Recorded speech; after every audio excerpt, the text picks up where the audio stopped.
Nigeria is to go and extort money from the citizen. You can't imagine. These are the reasons why people are joining police. But why will it be like that?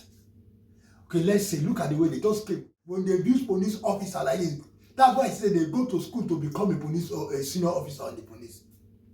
Senior officer in the police or in the army, but they are the They never understand it. It's Jimmy Whitey.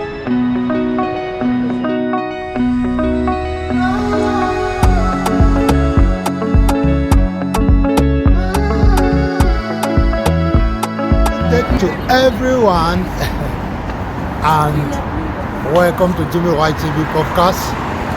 See, a lot of things is really happening. So many things that is happening, and the things that is happening is so much that this very one that I see now, I'm telling you, I don't know how to tell you people.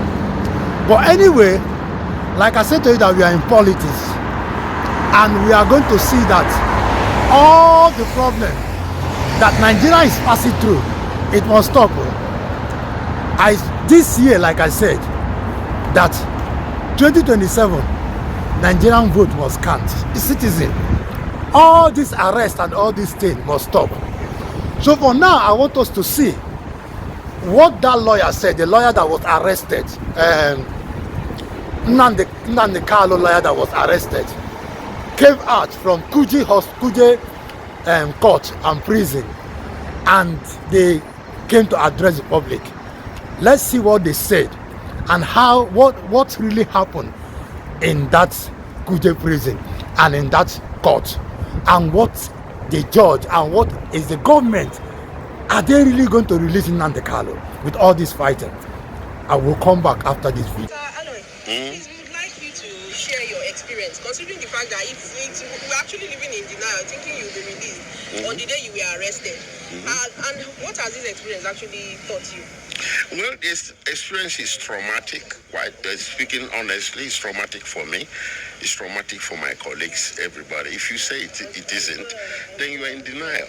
Traumatic in the sense of the manner of the arrest. It was very brutal, too confrontational. People who were cooperating with the police were being shoved around, being beaten up. Some of them sustained injuries.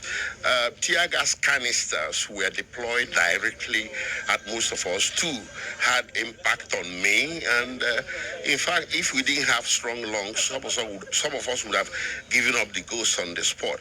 I don't think that type of brutality has a place in a well-ordered modern society. This is the type of thing that we need to do away with in Nigeria. Even at the police headquarters, CID, Gariki command, they deployed several canisters of tear gas just to get us to bundle us into vehicles that will take us to abattoir. He didn't need to do that because we were already under your control. So that's something that is abhorrible and should be condemned by all and sundry. It is not good. It's unlawful. It's brigandage, and it is executive rascality in high places. While you were in detention, Mazi Nnamdi actually let go of his defense team. Now, we are starting to hear that he's saying there's no case operation. What is your take? Considering the fact that, okay, you are also among those defending, and this even led you to be sent to the police. Where the protest was directed, let me make this clear. The protest was directed against the presidency, not against the judiciary. You know, there are things that come first. If the presidency or the executive branch of government does not put you up for trial, no court has the authority to initiate prosecution against you. So it's a question of where to place the blame. I've noticed a lot of understanding as if we are protesting against the court. No, the court didn't initiate it. The presidency did. The attorney general did. So if the presidency or the executive branch says Nnamdi Kanu's case should no longer be prosecuted, the court will have nothing to try. Exactly. This is our point. So those people saying, Nnamdi Kanu is on trial and we are interfering with judiciary, contempt of God, blah, blah, blah. No, come on. That's complete misunderstanding of the situation. Yes. It is Tinubu we wanted to talk to. You don't have any business prosecuting a man that has done nothing wrong. And a man you brought into the country under situation that offended humanity, international law, and even Nigerian law. You don't have a business putting him up for trial. So withdraw. Under Section 174, I think, of the Constitution, he can direct the Attorney General to do a nolle prosequi. It was done for Sowore here. Right? It was done. It has been done in history for a whole lot of people. The presidency or the executive branch or the attorney can say we are no longer interested in the case, and that's the end of it. That was the purpose of the protest. Yes. And I was the organizer, by the way. He initiated it. Yes. Okay, Mr. Kingdom. In all of this drama that played out, I think about 5 days back till now, what's your own stance? Well, my own arrest, is so traumatic. My own is a situation where the IG himself has become the chief terrorist of the Federation. And, they say power corrupts and absolute power corrupts absolutely. Because his regime was illegally, the police act was illegally amended, and to have him as an absolute IG, that is why you see him exercising absolute power. So I was arrested while I was addressing the media. I was live on News Central and Arise Television and a couple of other media organizations, and I was addressing the media with respect to the protest and the reason why in Nigeria I think that there should be justice for all of us, all Nigerians, no matter where you come from, whether you are Igbo man, you are Yoruba man, you are Hausa man, and was very vocal, and I was very point blank to say that Nnamdi Kanu was being held because he's an Igbo man, and I gave instances of where the former governor of Kaduna State accused the National Security Advisor that he is the one paying bandits, supplying them drugs, paying them salary. I mean, Malam Nuhu Rubado, and nobody has said anything reasonable about it. So I was vocal to tell the powers that be in Nigeria to stop this politics of insecurity and politics of security, and to stop victimizing people from the southeast of Nigeria, because you are an Igbo man, you are so vulnerable. So I was addressing the press when I was picked up, and of course that was in Otako. The order given by the court was the purported order was that protesters shouldn't get to National Assembly 3-arm zone. I was picked up at Otako while addressing the press. So I want to know, I'm asking you, gentlemen of the press, when did addressing the press constitute an offense in this country? That is what the illegal IG would tell me. Now that I'm out of this illegal, brutal detention, I will take him to court, to pay for damages, So when did addressing the press become an offense in this country? I was addressing gentlemen of the press with respect to the illegality, the unconstitutionality, the criminality going on in Nigeria. And I'm saying that in this country, every citizen should be treated equally, no matter where you come from. If you're an Igbo man, you should be treated as a Nigerian. That I refuse to live in a country where I will be subjected to second-class citizens, and I will always live by it. So the illegal IGP will still tell me in court when it becomes an offense, to address the press in this country. That was the only offense I committed. Thank you. I want to commend the judiciary. You see, on the last Friday, I told you people that we have completed the December. The magistrate was not here to be found. So it was discovered that the magistrate was actually ill. He's not supposed to sit on that Friday, but because of the nature of the application, and he was there. So when they needed to see the doctor, he rushed to see the doctor. So that's what actually happened. And I want to also encourage the judiciary. Please, you people should continue to be independent. Just like as we witnessed, all their efforts to make sure that the magistrate did not take the application for bail. He resisted it. That is what we are asking the judiciary to be doing. Are you getting what I'm saying? Now, if you now say that people should not protest, how do you want people to complain? Because protest is complain.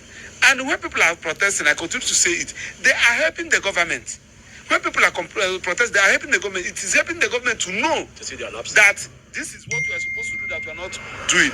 And I also want to encourage the judiciary to do to do more, and also advise Nigerian police.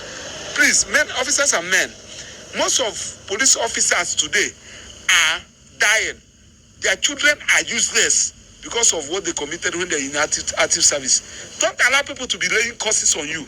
You cannot just tear gas somebody that never committed anything against you. You cannot go and tear gas an old man and you want to be old. You cannot go and tear gas some persons and you have children. God will not allow your children to be useful to you. God will raise untimely death against them. Don't do that. Look at how people are crying because of you, Nigeria police. Even when they ask you to go and commit evil, must you do it? Tell them that you're not doing it.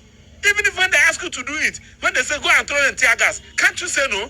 You have the right to say no, I won't throw the tear gas. Highest they will do, they will discipline you. So please, I want to encourage Mr. President. You are the father of the nation. Your wife is the mother of the nation. You should be able to do the right thing. Irrespective of the fact that yes, we are challenging, we may not support you. But when you are doing well, people will support you. You earn respect. So when people are not happy with you, if you like, use all the whole ammunitions in the United Nations. They will continue to agitate. They will continue to complain. So once again, I want to thank also the prison warders. They did a very good work. So and what is the outcome of your meeting with Nnamdi Kanu in DSS facility? Yes, Nnamdi Kanu, I went to see him. That was on Saturday. So he told me how he was attacked by the DSSS operative. I heard them saying and I don't know what happened in court today because you can see that since morning we have been here. So and I asked him that he should draw attention of the court, let the court know what happened, so that the court will see the reason why we are saying that you should be sent to correctional center, because that day, that's what they said, okay, how have you been preparing for your defense? He said that he has not even been able to because he is not in the right frame of mind. And moreover, that place is being bugged. There are some things that he needed to do. Even the consultant, the people that he consulted, he's not doing anything. So that is just the position with respect to Nnamdi Kanu. But I will see him tomorrow, being 28 on Tuesday. Okay. I will see him. What next? This protest has ended and it has led to arrest and bail and all. No, we are of course. You cannot. Where there is a wrong, there is a remedy. Like all the people that the police violated their right, they are going to file action against the police. Of course, this one is the criminal aspect of it. They have adjourned the matter till 15th day of December. Am I right? For hearing. So that does not mean that those people that violated their rights, they are going to take you on. Yeah. You are going to you said that you have an order restraining them from protesting in the central area, but you pick them at Otago. I hear them say, what is the business that has to do with the central area and Otago? What does you using the live bullets? What does that supposed to mean? It's a shame that this kind of thing is happening in Nigeria. It's really a shame. It's a shame that the police is making people that are elderly. Look at the lawyer. The lawyer is not a young man. Sowore is not a young man. Every single person that you have brutalized are not even young. There. Look at their gray hair. And you say that their cops will not work. Go and see many police officers. It's true that lawyer is saying. It's true. You see many police officers, Nigerian police officers, their children are not doing well. Their children are misbehaving, doing all sorts of things. Because of the cost of the citizen on them. Citizen cost them like tomorrow. You see, old man, where they will go, old man will cause them that they will never get to old age. And at the end of the day, I'm telling you, go and see me now that they don't get to old age. That's why you see them when they come out, they suffer so much like this because of the way they are. And people that are living, the reason because there's no much other tribes. The tribes make full in police, all these Igala people now. Igala Idoma.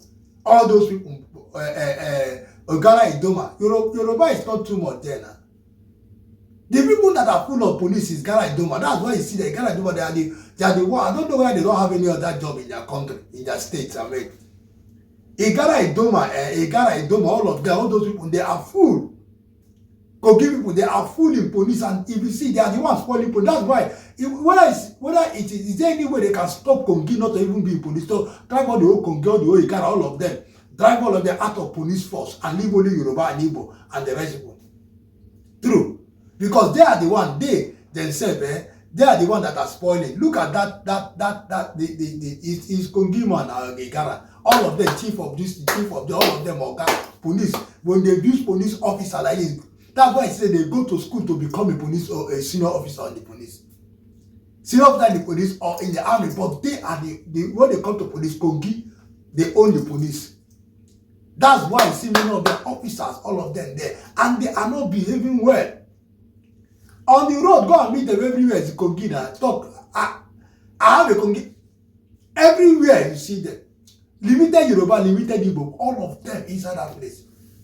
Why would police not be like that? Because those people, if you see them, they like money, they like drinking, they like everything. But if police can, if we can reform police, and this time around that before you get into police, you must have some certain criteria. If you don't have it, no way you can even get into that police. They should make police, because police, all this federal work, police, army, air force, all these things, all this, like I said, all this governmental work are easy. If it's well updated, well kept, well controlled, or functioning well, people love it. It can put a lot of Nigeria in employment. Take up unemployment from Nigeria. This was what was happening. My father, those days, many years ago, many years, a lot of people were working with the government.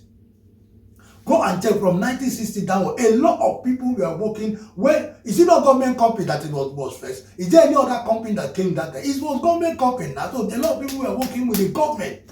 A lot of Nigerians, so many Nigerians were working with the government. But today, how many Nigerians is working with the government? The government is spoiled. How many Nigerians are working with the government? Go and call police. They can't call somebody who will curse you. But here you can join police. In that's like you will love to join their police. In America, you will love to join their police. And you see people, you will love to join. Even if you will love to, the way you see police, you will want to join police. But Nigeria own, you will be like you're wrong. The reason why people are even joining police in Nigeria is to go and extort money from the citizen. You can't even money. These are the reasons why people are joining police. But why will it be like that? Okay, let's say, look at the way they just came, took Sowore, took that lawyer, took this thing. These people, they just want Nigeria to be better. So what is bad about Nigeria being better? Even if the court give order, you police, why will you go? Okay, we want to fight. Why don't you go back to the court and show the court that look at the order they gave is not this thing. Since you want to fight, police in diaspora support the citizens to get what they want. They make sure they get what they want. Even if you see when they're watching the riot, they are watching whoever that will disrupt the riot not to happen. They will catch that person. That's what police say. They help them to get their message. Because most of them too in the police, they really want that thing to be sorted. But Nigerian police owner, the officers, I know the lower rank are not like that. The other officers are not like this. It's the senior officers themselves that are making the other officers misbehaving. Because they have to give them order, they have to do everything. Now those ones that are out now, then you people will go court now. They will have to sue people for arresting on why did they put it? Illegal arrest. Putting words on people when they are not. Doing things when they are not. What do you think? See, Nigerian, Tinubu government, you see this level you're coming with gun, use everything, thinking you can use it to scare the president. That is even making people will not vote for you. You see this, you are giving yourself a bad name. If it's somebody doing it, you better tell them to stop. Because Nigeria will not be afraid though. Hey, the kind of suffer Nigeria suffer, no fear have gone away. You're just wasting your time. Fear is gone away. Rather, you want to cause war in that country. And it's you they will come for. Don't let Nigeria face you. Because Nigeria will be saying you and Nigeria. Instead of you as a president, use your office to make sure that things work well. I know that most of the time all these things happen, you might not know about it. You might not know about it, the way they take it, because the legal ID, will not give order. You will not know about it, but you try to know. Now that you have tried to be watching, because this time around it's time to be watching TV, watching everywhere to see what is really going on. Answer people, let them tell you, go around to see that you can sort out any problem. Because you are one of the voices in Nigeria that when you speak, people hear you because you are the leader. Anyway, this is all I can say. Please free Nnamdi Kanu. Let him be free. Let peace reign. Free Nnamdi Kanu. There's no need keeping that man. Free Nnamdi Kanu. As for me, I don't talk more. Please subscribe, comment, and like it. What do you think? Drop your comment. And I will see you in the next update. Bye.